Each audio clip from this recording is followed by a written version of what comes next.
funny. Like in the early days, I would show up at one of our in-person events and all the members came over to talk to me. And now I can walk into a room with 60 of our members on the first night. I'm like, hey, does anybody want to talk to me? Because they're all talking to each other because they're so excited to see each other. It's like, oh shit, all of our members have friends now, and I'm not their friend as much. I want to get to know them. All right, I've got such a special episode today. I have my second in command, Meredith Kuba. Meredith has been with me for 9.5 years, starting as my executive assistant, moving into operations manager. Now she's my vice president of operations and the head of sales. She's been at every single COO Alliance event that we've had over 9 years. She's been at every online event we've had for the COO Alliance. And she's been there growing my business with the Invest in Your Leaders training, my coaching program, managing all my books, managing my crazy life, building out the team with us, and frankly, breaking all the records too. So you're going to learn a lot from my second in command over the last 9 years and how she's been able to work with somebody who is so entrepreneurial, me being the ADD, bipolar, scattered, often frustrated entrepreneurial CEO with a gazillion ideas. You'll learn a lot about the episode. I recommend you watch this one on our Second in Command podcast YouTube channel. It'll be a fun one to watch. We'll see you on the inside. So Meredith, welcome to the Second in Command podcast in episode 500. Thanks. I'm excited to be here. Yeah, this is crazy. Do you remember when we started the podcast? Oh my Or gosh. it wasn't before you, right? It was after you. Oh no. It was way after. There wasn't much before me. There was you. That was it. Before you joined me, I was only coaching. I think I was only coaching. I'd probably written my first, maybe my second book. So One. yeah, let's speak to that just for a second. So you've been my second in command for 9 years, almost 9.5 years now. You started as an executive assistant, you moved into more operations. Now you're handling all the managing people and doing sales. What was it that got you to join back in the early days? Um, Honestly, it was such a crazy connection. We'd met at competitive cheer. Um, you were looking for a new assistant. We had a quick, 10-minute call and you're like, excellent. I'm going to let go of the one I have. You start on January 1st. And I had been looking for something to do. I had little kids at home. I said, this sounds great. This sounds fun. I'm organized. I can totally do this. And I just fell in love with it. I loved being your executive assistant. I loved planning your travel and making reservations and getting to know your clients. And then when you started the COO Alliance, it's just gotten so much better every year. That's pretty crazy, actually. Since we started the CO Alliance, has it been 9 years now or 8 years? 8 years? 2016. Crazy. It's no wonder people know the name now and they know the idea and the brand. I remember when just after you'd started working with me, we were at a lunch with a bunch of the cheer parents and all these kids, and you're like, okay, you're family one, you're family two, like, how did you just do this? You had the whole thing of 40 people all completely organized. I'm like, yeah, you're gonna be fine. You're gonna be able to handle this business. So, so I'm going to keep this kind of podcast interview a little bit like a tennis match. We're going to go back and forth, talk a little bit about what it's like being my second in command, and talk a little bit about what you've seen in the evolution of the COO Alliance, because we have really the only network of its kind in the world for the COO, and you've been there right from the very beginning. So why don't you tell me what it was that you saw in the very beginning? The first two events that we had, we held offsite at a mansion that was 10 bedrooms.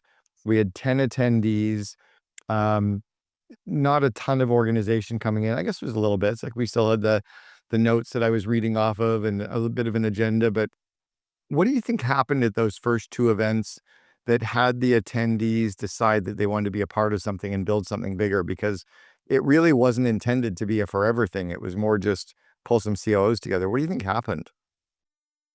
I think those COOs realized what an isolated space they were in, and to be able to connect with a group of people who got it and understood, the value they got from one another was just incredible. Uh, the rate we had of members who said, or of attendees, because we didn't even have members at that point, it was people who showed up.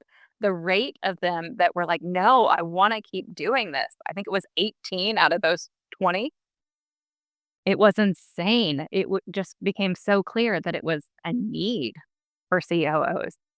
I think we need to bring some of that back into our model. And this is even a bit of a side note for the episode we're doing, but we're organizing an event at MIT's Endicott House in September for the third time, bringing 62 COs there.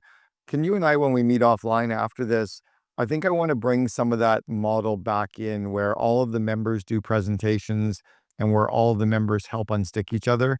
I think the real value that we got back in those early days was all 10 of the members presented and all 10 of the members were helped by the other members, and I think that was really a powerful part of it.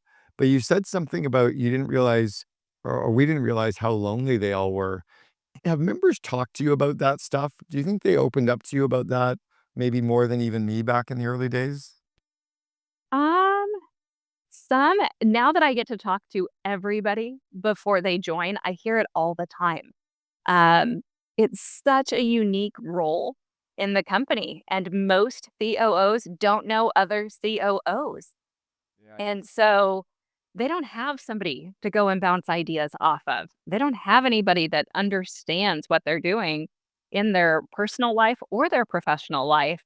And so for them to find a space is really amazing.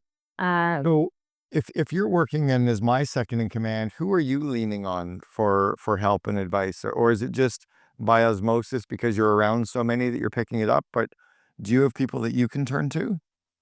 I pick it up and I talk to our members. I have sat at airports next to our members and talked about, where I'm stuck and what I need to do and gotten their feedback and, had them tell me, okay, and I'm going to call you on Monday and make sure you actually did this. Well, and then they follow up. So I absolutely get all of the benefits of membership. Yeah, that's funny. I never really understood how lonely COOs were. I knew entrepreneurs were often lonely and felt by themselves, but then they had groups like YPO and Vistage and EO and Genius Network, and there are all these amazing groups for entrepreneurs. But I didn't realize the COO was as lonely and felt as scared. I knew they felt like imposters, and we worked really hard with them around that. But yeah, that was a really big side benefit. So you've also been to every event that we've ever had for the CO Alliance. You came to every single in-person event. We've had probably 40-ish. Do you think how many in-persons? Probably right, eh? Well, you actually have a scorecard, a number. No, I have a Lego Oh, 22 is what's on yours. that's So no, but we also had the early years where we had all the oh, I don't know. That's a lot. But you've been at missing a you couple. It's yeah, definitely missing a couple. because there's a lot of the years where we did 5 at the Royal Palms every year. Because the early model was 5 in-person events, and people picked 3 of them to come to. That was for the first bunch of years. And then what do you think has been the biggest benefit of the online versus the in-person? How are members benefiting from that? I think the biggest benefit is that we have so many more members. Mm. Pre-COVID, back when we were in person, we had 30 members and we would usually see about 20. And it was an amazing event. Like it was great. We couldn't have imagined having almost 200, but with 200 minds, more problems get solved every day. Uh, just Yeah, there's based on it. a little more critical mass, right? Yeah. So you just finished doing your executive MBA. And I know that was a big goal that you had for yourself, and I'm really proud of you for doing it. And it was a ton of work, and there was a lot of learning. Like you've got to give yourself credit for the learning that you got in it. But can you speak to? You've said a couple times that I told you before. Well, I'll let you say it. But talk to me about the learning you got from an MBA, and maybe the learning you've gotten from being around the CO Alliance. Yeah. So I'm a super nerd. I love school. And so I came to you and I said, hey, Cameron, I'm going to go get an executive MBA. You told me it was the dumbest idea I'd ever had. Um, and the really great part was at the end, I had to go back and tell you that you were right. Um, it was great in that I learned a lot about other parts of business that I don't want to have a part in. I came to you with things and I'd be like, am I ever going to be looking at this report? And you'd tell me, not unless you want to be a CFO. And I'm like, yeah, absolutely not. I have no desire to be a CFO. That is not where I belong.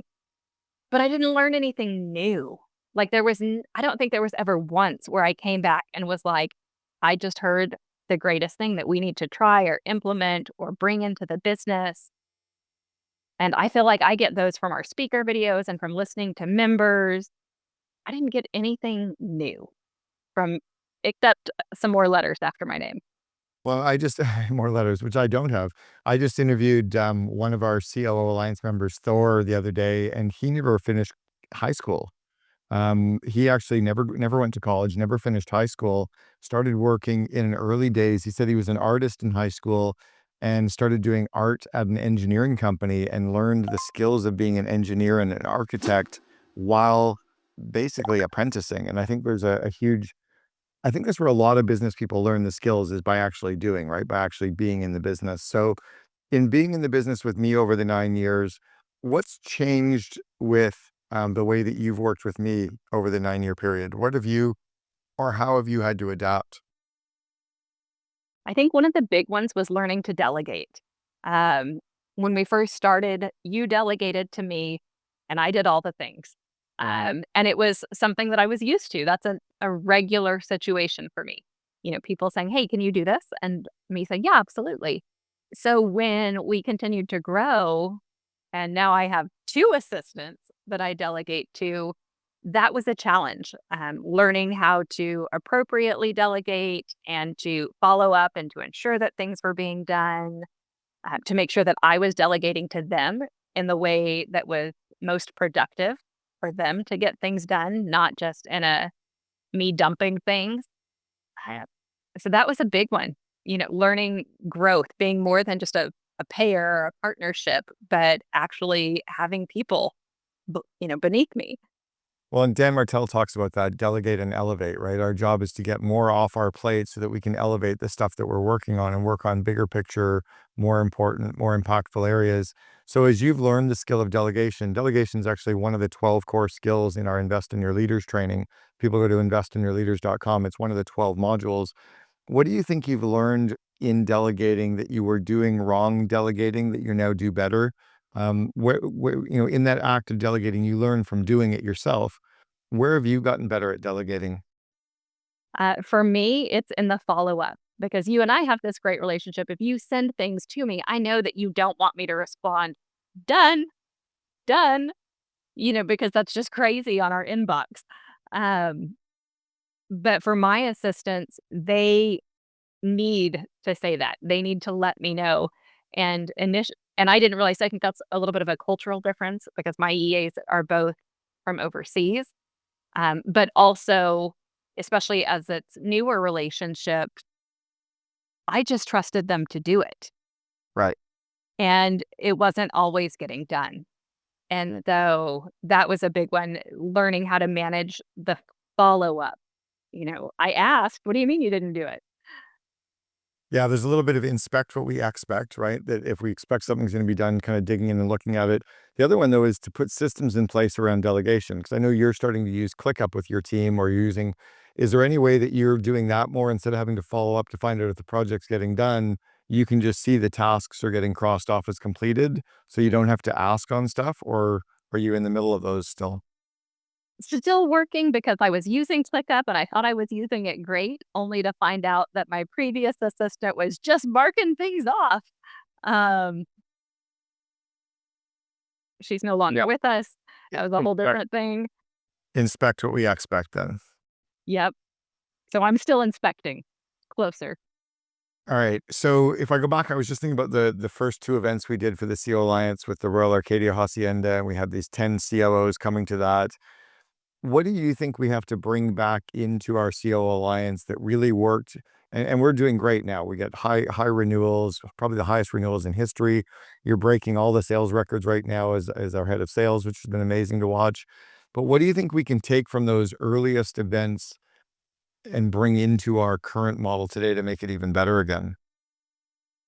I think it all comes back to those connections because, whether it was those first two events where we had 10 people at each one or, our pre-COVID events where we typically had about 20, it's a lot easier to make deeper connections when there are only 20 of you. Our events are 3 times that size now.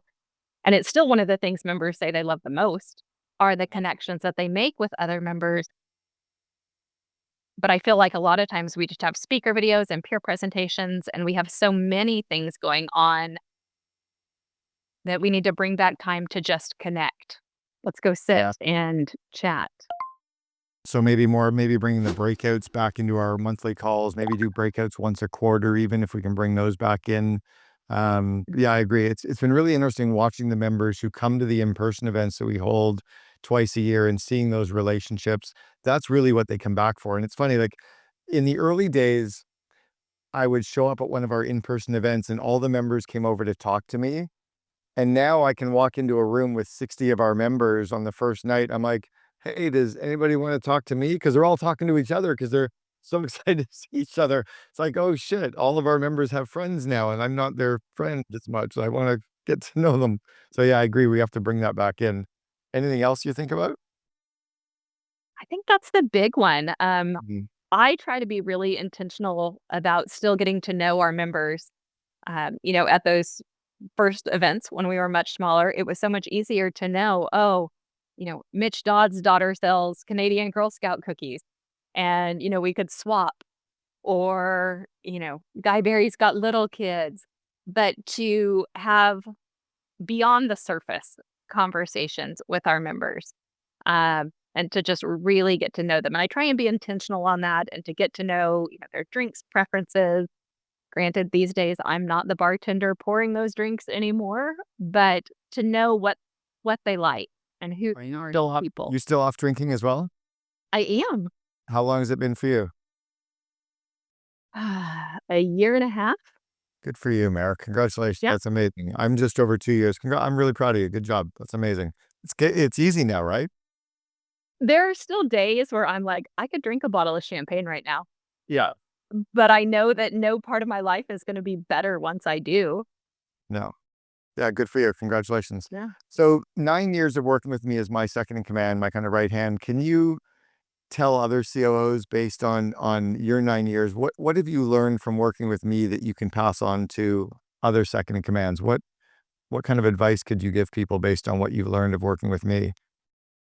Oh my gosh, there's so much because I didn't come from a business background. So all of my business knowledge and skills and the importance of, setting agendas for meetings and having a vivid vision, everything I know about business has come from you and the COO Alliance. So I could give a ton. In terms of being a second in command, I think the big one is it's like a marriage. You have to find that CEO that you complement, that you work well together. There's no way to be that perfect COO for every CEO, uh, or every company. It's Yeah, something.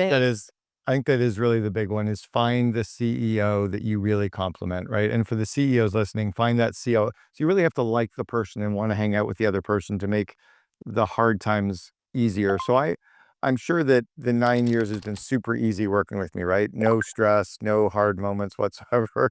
I'm I'm kidding, clearly. I'm a bit of I get stressed pretty easily. I'm a bit of a quick start. I've got massive attention deficit disorder. I'm pretty random, and I can be pretty blunt with stuff. How have you learned to deal with that, to adapt with that? Yeah, so I'm a fact finder. We're totally opposite there. And so when you quick start and throw ideas my way, 9 years, I've kind of learned to jot them down, because sometimes you just throw them out. And I know if they come out again, that's definitely one that I need to prioritize and move forward. But if I never hear about it again, I usually circle back a little bit later and be like, hey, we were talking about this. Is that something you still want to do? And a lot of times you're like, no. Um, so just to kind of know your quick start personality, if I hear it more than once, get moving. Um, I don't think you're super random. I feel like a lot of it, you've got a really clear vision and a strategy. Um, you're very consistent in what you send over. Hey, check out these sales tips. Check out this podcast. Um, How about with the stress part? How about where I can be blunt or can be hard or can be because sometimes I don't even notice it. I'm like, why the fuck did we do that? Or what's wrong with that? Or why didn't you get this done? Like, how do you handle that kind of stuff? You seem to just let it roll off your back, or do you just turn around and go, wow, that guy's been a dick to me today? No, I don't think I've ever said that you've been a dick to me. Um, I do let most things roll off my back. I am pretty much that way in life. I think everybody is out there doing the best that they can, and very few people set out with the intention to be a dick. Um, I think some people do, but I don't think you're one of them. Um, and generally, I know what's causing it, whether it, you Right. know, a vehicle accident or something with the business or, whatever it is. But I think over these 9 years, you are in such a much better place now in taking care of your body. You don't have those stressed periods as much as you used to. Interesting. I'm handling it a little bit better. Yeah, it's interesting. I noticed that with you in the earliest days that you were so good at managing kids and the stress around kids and all that random and the chaos that you were going to be pretty good working with me. And I think it was something that we just observed with you as a mom, as a house mom, as a cheer mom, like you were doing all this stuff around the crazies that it seemed like you're gonna be able to work with me. Well, one thing I want to mention again that I do and am serious about wanting to finish. You and I are working on a book together. We're working on this grandmotherisms book. Oh, you got it right there. Grandma's Business Secrets. So all I really want to finish off with this is I want the font to be bigger and the layout of every page just to look and feel bigger, more professional, like fill out the page. And then I think we need to clean up the cover a little bit. It just feels a little bit, I don't know. I, I don't know what it is. It's the cover's not quite there, but I think you're real close. So yes, I'm serious about wanting to get it done. I'm glad it's on your desk. Just so everybody else, Meredith and I are launching a book together that we co-authored together with all of the things that grandma told us that we know to be true and how those apply to business as an example of like, don't put all your eggs in one basket, and keep your nose to the grindstone. Well, how do those sayings that all of our grandmothers used to say to us, how do they apply? And we're co-authoring that together. So yeah, I'm serious about let's getting it done. Let's just get the inside design stuff done and let's get that sucker launched. Okay, I'm excited. Okay, cool. All right. So I want to ask about the members and why members get value from the CO Alliance. Why do you think some of our members get more value than others? What is it that they're doing that gets them to extract more value from the same amount of money? It's such a low value, right? They're paying $5,900 a year to be a member, but some of them get $5 million of value. Others get $500,000 in value. Others get 50,000. What's making the difference? I think the big one is the members who get the most value, they show up. And they don't just show up to the monthly calls with their laptop open and doing emails and listening, but they commit those 2 hours to being present and to intentionally looking for, what am I going to take back? What can I implement from today's call that's going to grow my company? They came with the purpose of getting value, and they're getting the value. Those are the same members that come to events, and they come to the events with that same intention. I'm going to get value. I'm going to make connections. This event's gonna be huge, and that's why some members leave with $15 million in value from an in-person event, because that's what they came for. They came ready to receive that value, and they're taking it with them. Yeah, I've noticed that there's a bunch of our members, especially the longer term members, like 3 year, 4 year, 5 year members. They tend to be the ones who come to an in person event, not even caring what the agenda is, just knowing if I'm coming and spending 2.5 days with 62 other COOs, I'm going to learn a bunch of really great stuff that I can bring back to grow me and grow my company. Whereas others are like, well, what are we learning? What's the speaker? And they're kind of making a very myopic decision around it. So, yeah, I think there's something definitely there. You've broken all of our sales records. In since you've taken over sales about 18 months ago, you've broken all the sales records in every category from renewals and from new members in a month and from recurring members. And like you've literally broken them all. What do you think it is that you're doing in sales so well, considering you've never done any professional sales before? You've never worked in sales, really. It's definitely not the sales that I'm doing. Um, I think it just comes across that I love the COO Alliance as our second in command, as someone who's been at every event and call that we've had for more than 9 years. I absolutely know the value of it. And so it doesn't come across as selling someone on it. It's me telling them about something that I genuinely love. Um, I always joke, I got fired from the Baby Gap when I was in college. I couldn't sell baby clothes to pregnant women in Scottsdale. Like, there were no objections there. They had the money, they needed the clothes, I could not sell them because I didn't love kids at that time. But I love the COO Alliance, and I think that's the biggest thing. People don't feel pressured to make the commitment. They feel excited to be part of a group that I so clearly love. I'm able to tell them all about. I go into our sales calls as a fact finder, and I tell people, "Hey, I'm a fact finder, so I'm gonna give you everything that I, as our second in command, would wanna know about the COO Alliance before Mm. making a decision." And I give it to them all, and then when I ask, "Hey, what questions do you have?" Very frequently, they tell me, "I think you covered it all." And I tell them, "Well, that's my goal. Like, I want you to feel like you know about the COO Alliance and that you're excited to join." Yeah, I guess that we have the most members we've ever had right now. We're at 190 active members, which is amazing. We get 62 people coming to each of our in-person events, which is what we cap it at. What objections do you hear from potential members when you do a sales call? I'm sure there's a couple of classic objections. What are they? I hear cost, which is crazy because at this point, it's really a rounding error. Like, it's Yeah. not huge. Um, I've heard a couple people tell me, I'm real introverted." And I'm like, "That's okay.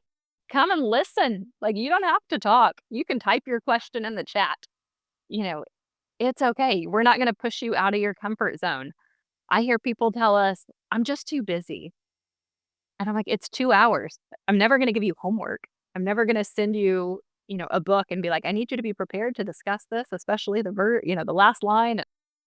It's crazy. It's 2 hours a month. There aren't really any great objections.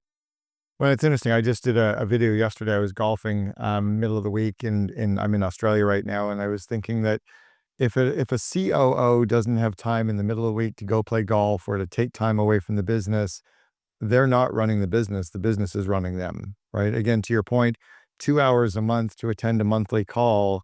If you work 160 hours a month, which is only 40 hours a week, that's only 1.8% of your time. You still have 98.2% of your time to be busy. So it's not a time commitment. That's a bit of a false objection.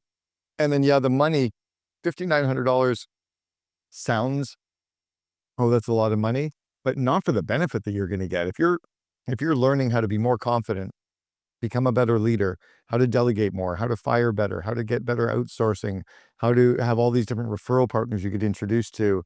I think the upside is just so great. We need to keep explaining that value to them. I guess that's what you're doing, but you're probably also doing it without being kind of a salesy. You're just doing it more matter of fact because you've been there and you've been around it all, which is great. The introverted one is interesting to me. How are these leaders who are introverted showing up as COOs in their company? Are they introverted in their own company? Do you ever ask them that?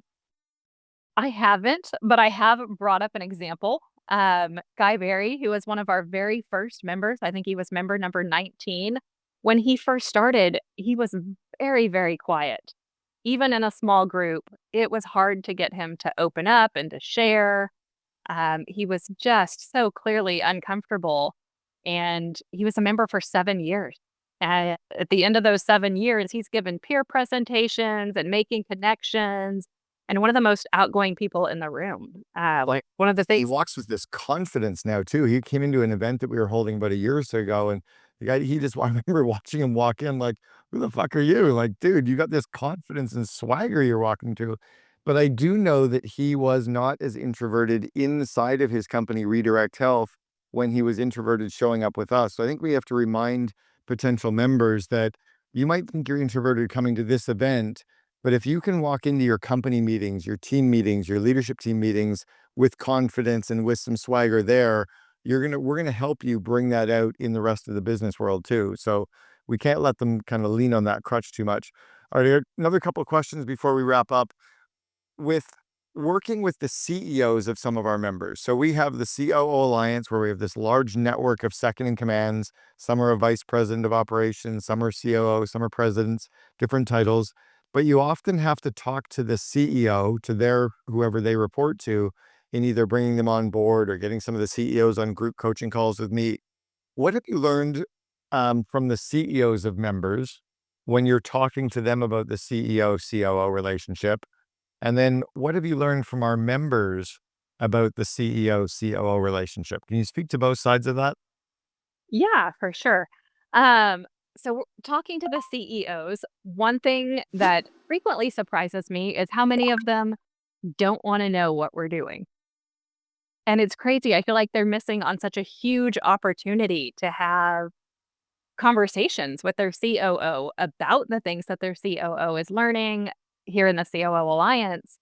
And I feel like they're missing out on this huge part of their business. They're just kind of like, that's something my COO can implement and do. But they really aren't as vested in their COO as I feel they should be. But on the flip side, we have some amazing CEOs Well, just who are let me just speak to that really quickly. So I just read something the other day that the CEO and COO are almost like two wings of a duck.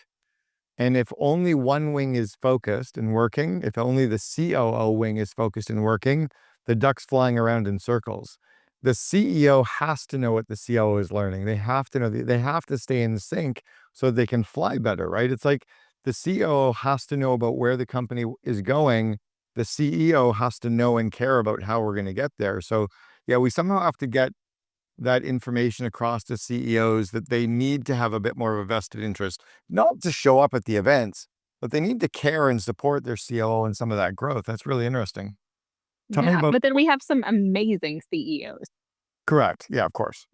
Yeah. Now tell me what you're learning from the COOs. What are you learning from them about the relationship with their CEO? I think a lot of our members are fact finders working for quick starts, and it's one of the things that they share.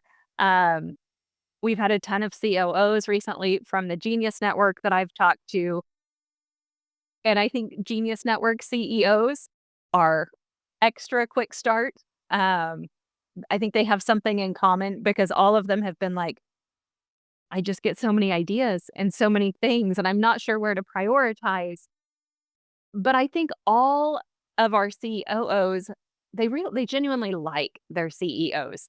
It's not like a "Ugh" kind of relationship. It's more of like a loving, "Ah, okay."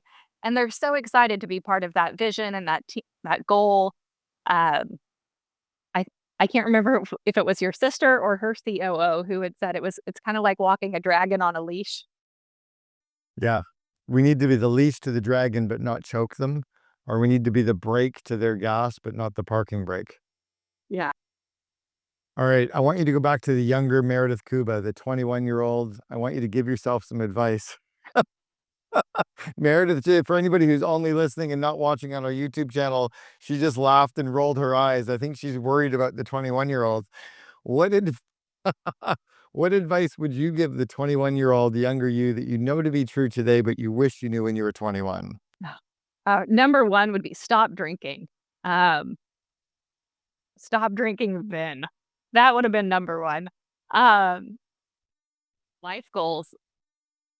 Told me this yesterday. If you're not living a fuck yeah kinda life, it's the wrong life. Anything that doesn't make you feel that way is not what you need to be doing. Um, so don't do those things. Find the things that you're passionate about in the workplace, in your personal life, in your hobbies, and do those things. And don't do the things that just make you say, "Okay." Don't find a job, find a career that you love, that it's not a hassle to go to work every day, you know? Well, I'm glad that 9.5 years ago you said a full body fuck yes to coming and working with me at the CO Alliance and scaling this, or even before we had the CO Alliance. I'm glad you decided to come in and join me. I've told you a number of times that with you as my second in command, this has been fun and easy in scaling it. But I said the day that you ever leave, I'm shutting her down. So thank you for being there for me as my right hand, as my second in command. I really appreciate the time and really appreciate the last 9.5 years. Me too.